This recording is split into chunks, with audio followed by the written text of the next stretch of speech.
아브라함이 그의 아내 사레와 조카 롯과 하란에서 모은 모든 소유와 얻은 사람들을 이끌고 가나안 땅으로 가려고 떠나서 마침내 가나안 땅에 들어갔더라.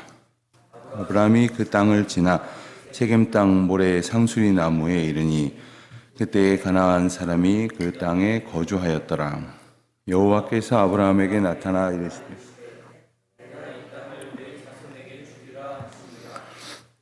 나타나신 여호와께 그가 그곳에서 제단을 쌓고 거기서 베델 동쪽 산으로 옮겨 장막을 치니 서쪽은 베델이요 아이라. 그가 그곳에서 여호와께 제단을 쌓고 여호와의 이름을 부르더니 점점 남방으로 옮겨갔더라. 아멘.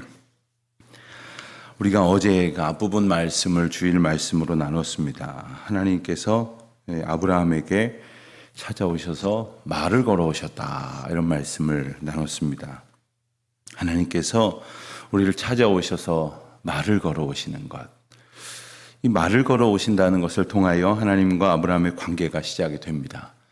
그리고 하나님께서 아브라함에게 명령을 하시기를 가라, 내가 너에게 지시할 땅으로 가라 하면서 1절을 보시면 우리가 어제 말씀 나눈 것처럼 고향을 떠나라, 친척을 떠나라, 아버지의 집을 떠나라, 이렇게 말씀을 하셨습니다. 우리가 날마다 하나님께로 가까이 가기 위해서 떠나야 할 것들이 있음을 일깨워 주신 그런 대목이었습니다.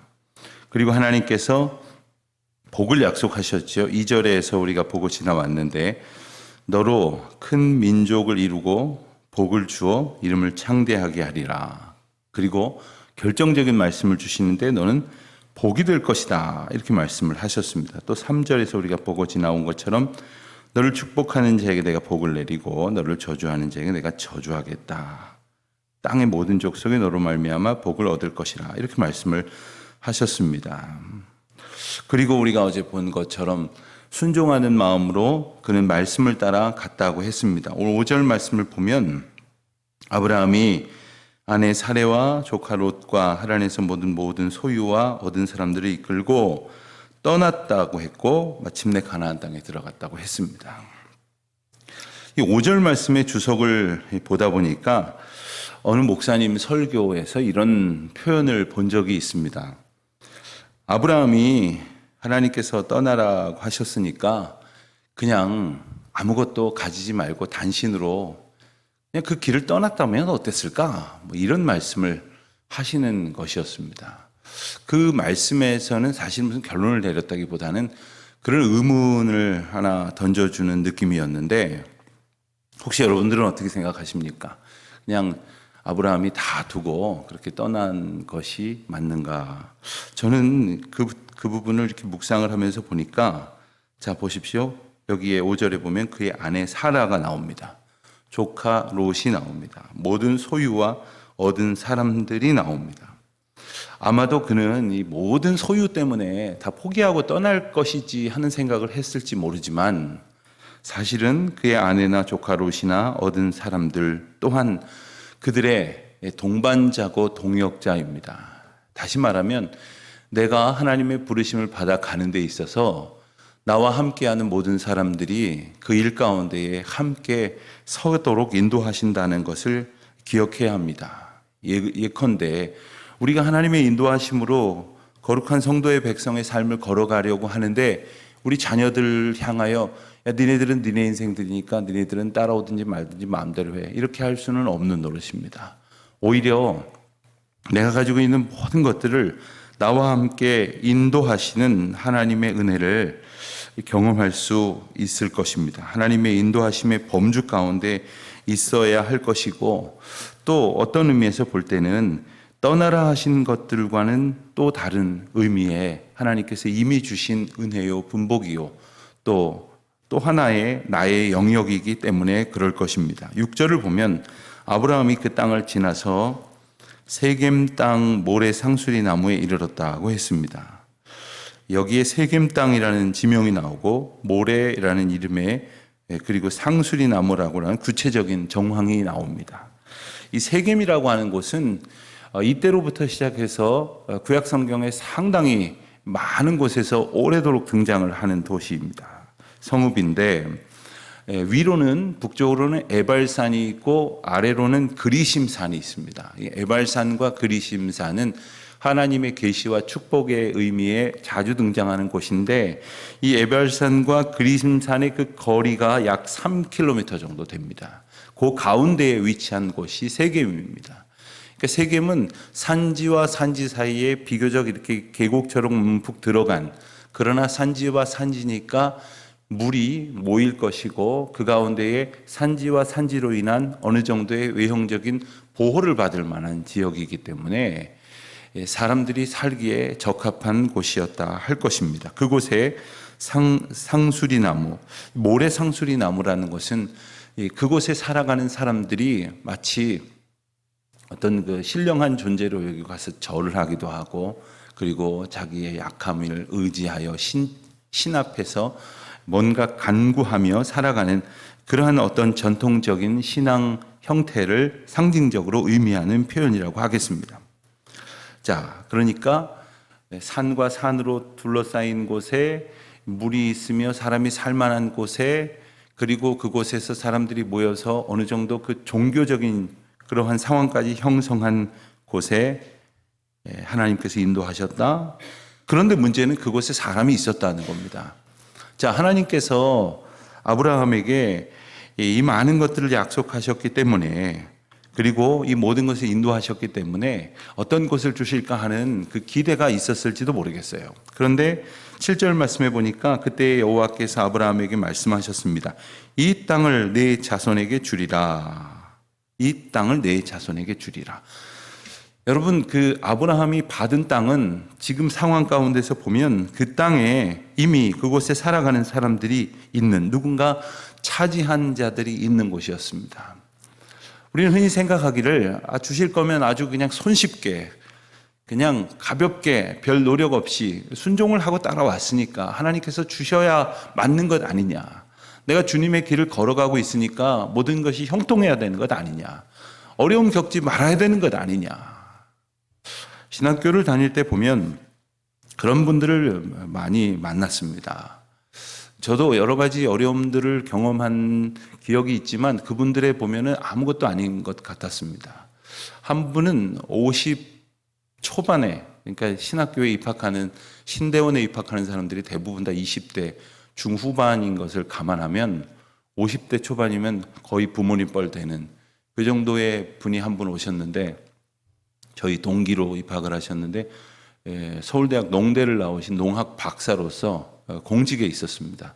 공직에서 굉장히 유망한 그러한 우리나라 농과학 계열의 아주 손꼽히는 인재였는데 하나님의 부르심을 받고 신대원을 왔어요. 그러니까 이 3월 달에 이분이 얼마나 벅차게 학교를 다니시는지 몰라요.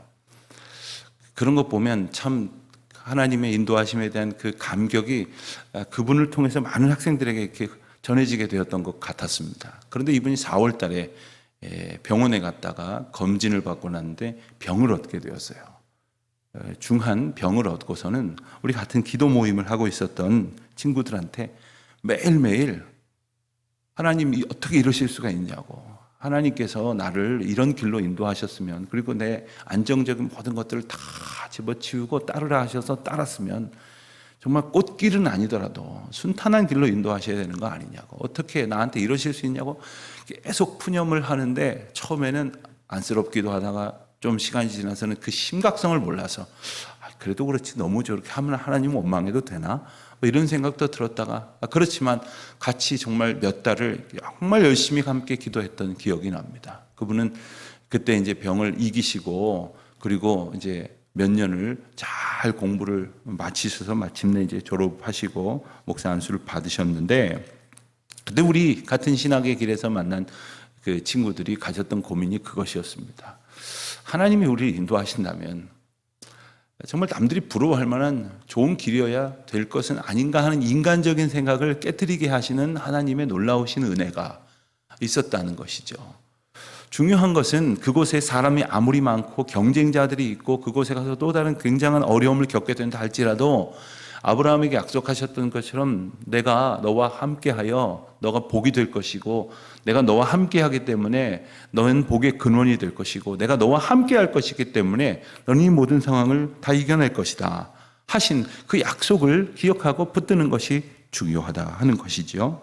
자, 7절 말씀에 보면 이 하나님의 말씀에 대해서 아브라함은 어떻게 반응을 합니까? 자기에게 나타나신 여호와께 그가 그곳에서 제단을 쌓고 제단을 쌓았다고 했습니다. 그리고 8절 말씀에 보면 장막을 쳤다고 했습니다. 그리고 여호와의 제단을 다시 한번 쌓고 여호와의 이름을 불렀다 이렇게 고백을 하고 있습니다. 자, 여기서 우리는 대단히 중요한 장면을 보게 됩니다.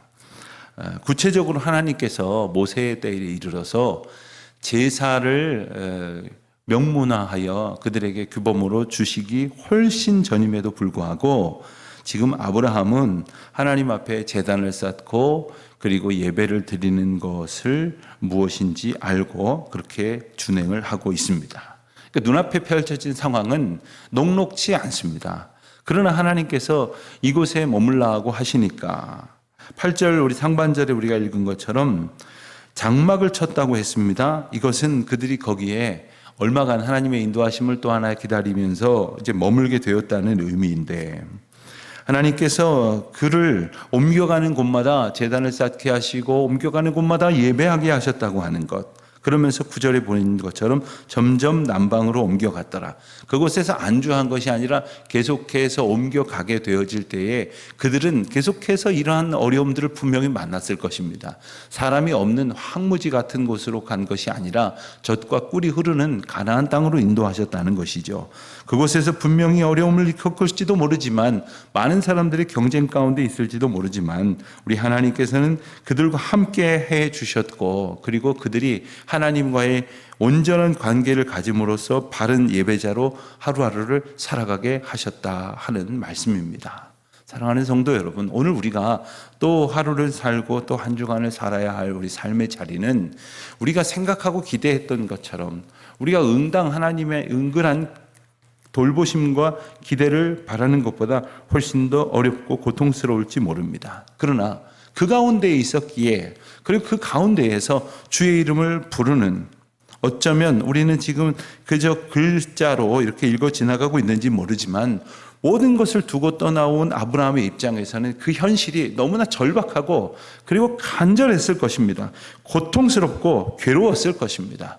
그럼에도 불구하고 여호와의 이름을 부를 때 여호와의 이름을 부르게 하시고 또한 부르는 은혜를 누리게 하실 때에 주의 이름으로 인도하시는 그리고 주의 이름을 부를 만한 상황으로 늘 복주시는 그 하나님의 인도하심의 은총을 아브라함의 모습을 통해서 또한 우리의 삶의 모습을 통해서 고백할 수 있게 되시기를 주님의 이름으로 축원드립니다. 기도하겠습니다. 하나님 아버지, 비록 어렵고 고통스러운 가운데 있었지만 아브라함을 인도하시고 또 그 가운데에 하나님의 은혜를 감사함으로 기도하게 하시며 제단을 쌓고 주님을 부르듯이 늘 주님 앞에 온전한 삶을 살려고 했던 모습 보여주시니 감사드립니다. 저희도 저희의 삶의 자리에서 언제나 함께 하시는 하나님을 의지하고 돌보시는 주님의 은혜 가운데 온전히 예배하며 살아가는 귀한 삶이 되게 하여 주시옵소서. 머리 숙여 기도하는 모든 기도의 제목마다 하나님 함께하여 주시옵시고 저희들이 느끼는 모든 삶의 어려움보다 더 큰 은혜로 저희들을 복 내려 주시옵소서. 감사드리오며 예수님의 이름으로 기도드립니다. 아멘.